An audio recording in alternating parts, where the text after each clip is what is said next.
नमस्कार दोस्तों, केवी अपडेट्स में आपका स्वागत है। तो जैसा कि आप थंबनेल में देख चुके हैं कि हम बात करने वाले हैं श्रेया यादव की। आप सभी जानना चाहते हैं कि श्रेया यादव कौन थी, कहाँ की रहने वाली थी, उनके माँ बाप क्या करते थे और जब ये न्यूज़ उन लोग ने सुनी तो उन पर क्या बीती। ये तो बताने की ज़रूरत है नहीं कि जब ये न्यूज़ सुनी होगी, कोई भी माँ बाप होंगे जब अपने बच्चे के बारे में ऐसी न्यूज़ सुनेंगे तो उन पर क्या बीती होगी। उन दोनों का ही रो रो कर बुरा हाल है, किसी से बात करने लायक अभी वो स्थिति में नहीं है। तो आइए जानते हैं कौन थी श्रेया यादव। श्रेया यादव अंबेडकर नगर के बरसावा गांव की रहने वाली थी। उनके पिता राजेंद्र यादव और माता शांति यादव, ये बरसावा गांव में ही उन लोग रहते हैं। और श्रेया यादव भी उन्होंने बीएससी एग्रीकल्चर से किया हुआ है, सुल्तानपुर से, कमला नेहरू इंस्टीट्यूट से। आगे की पढ़ाई के लिए वो दिल्ली आना चाहती थी क्योंकि वो यूपीएससी की तैयारी करना चाहती थी। उन्होंने अपने माता पिता से कहा कि वो दिल्ली जाकर यूपीएससी की तैयारी करना चाहती हैं। अब माता पिता इतने सक्षम नहीं थे, वो छोटे से किसान थे, डेयरी चलाते हैं। तो अब लेकिन बेटी के मन में इच्छा थी आगे कुछ करने की, कुछ बनने की।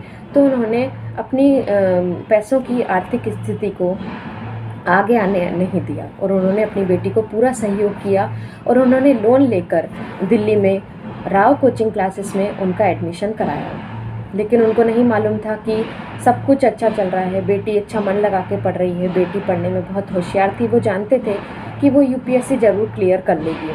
और 25 साल की श्रेया ये सपने लेकर आई थी कि मैं कोचिंग इंस्टीट्यूट में अच्छे से पढ़ाई करूँगी और एक दिन डिस्ट्रिक्ट मजिस्ट्रेट बनना चाहती थी। वो डिस्ट्रिक्ट मजिस्ट्रेट बन के अपने माँ बाप का नाम रोशन करूँगी।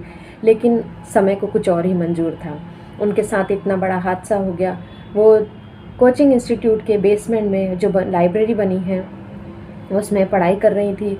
अचानक से तेज़ बारिश हुई और आधे घंटे की बारिश में ही बेसमेंट में बहुत ज़्यादा पानी भर गया और शॉर्ट सर्किट की वजह से जो बायोमेट्रिक गेट का ओपन लॉक था वो भी ख़राब हो गया, जिसकी वजह से बच्चे जो हैं अंदर ही फंस गए।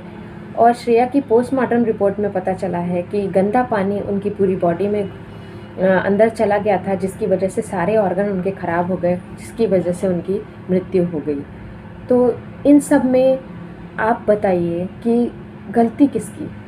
जो बच्चा आगे कुछ करना चाहता है, बनना चाहता है, वो अब माँ बाप जो हैं अच्छे से अच्छा कोचिंग क्लासेस अपने बच्चों के लिए ढूंढते हैं।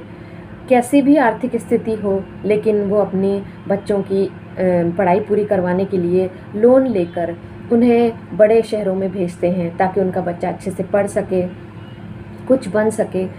लेकिन अच्छे बड़े इंस्टीट्यूट में एडमिशन लेने के बाद भी इतनी बड़ी लापरवाही क्यों? किसकी गलती है? प्रशासन की गलती है? कोचिंग इंस्टीट्यूट वाले की गलती है? आप मुझे बताइए, आपकी राय क्या है?